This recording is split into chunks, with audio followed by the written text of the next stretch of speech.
বাংলাদেশের নারী ফুটবলের উত্থানটা হয়েছে বেশ কবছর ধরেই। সাফে টানা সাফল্যের পর মেয়েরা এখন পৌঁছে গেছে পরের ধাপে। এশিয়ার বড় মঞ্চে নামার নতুন অভিজ্ঞতা হবার আগে র্যাঙ্কিংয়ে নিজেদের চেয়ে শক্তিশালী দলের সাথে মাঠে নামছে পিটার বাটলারের দল। থাইল্যান্ডের পর এবার বাংলাদেশের সামনে প্রতিপক্ষ আজারবাইজান। উয়েফার সদস্য আজারবাইজান ২০০৬ সালে রোমানিয়ার সাথে ম্যাচ দিয়ে নারী ফুটবলে নিজেদের যাত্রা শুরু করে। সেই হিসাবে বাংলাদেশের চেয়ে তাদের নারী ফুটবলের গল্প শুরু হয়েছে মাত্র ৪ বছর আগে। ২০ বছরের মাঝেই বিশ্বকাপ কোয়ালিফাই রাউন্ডে খেলবে আজারবাইজানের মেয়েরা।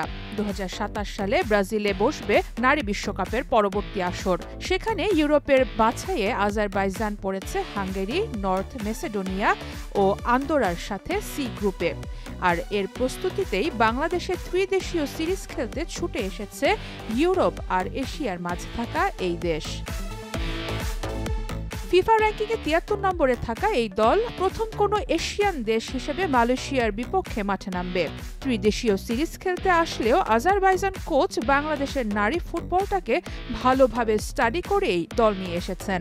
প্রেস কনফারেন্সে সিয়াসাত আসগরফ তো বলেছেনই, ঋতুপর্ণাদের উত্থানের গল্প বাংলাদেশে টেনে নিয়ে এসেছে তাদের। ইউএফার সদস্য এই দল আগে কখনো কোনো আন্তর্জাতিক টুর্নামেন্টে কোয়ালিফাই করেনি, কিন্তু তাদের বড় শক্তি জাতীয় দলের ১৫ জনের বেশি খেলোয়াড় বিভিন্ন দেশের লিগ খেলছে। ফিফা উইন্ডোতে তাই এশিয়া কিংবা ইউরোপ বিচার না করে বাংলাদেশে উড়ে এসেছে বিশ্বকাপ বাছাইয়ের প্রস্তুতির অংশ নিতে।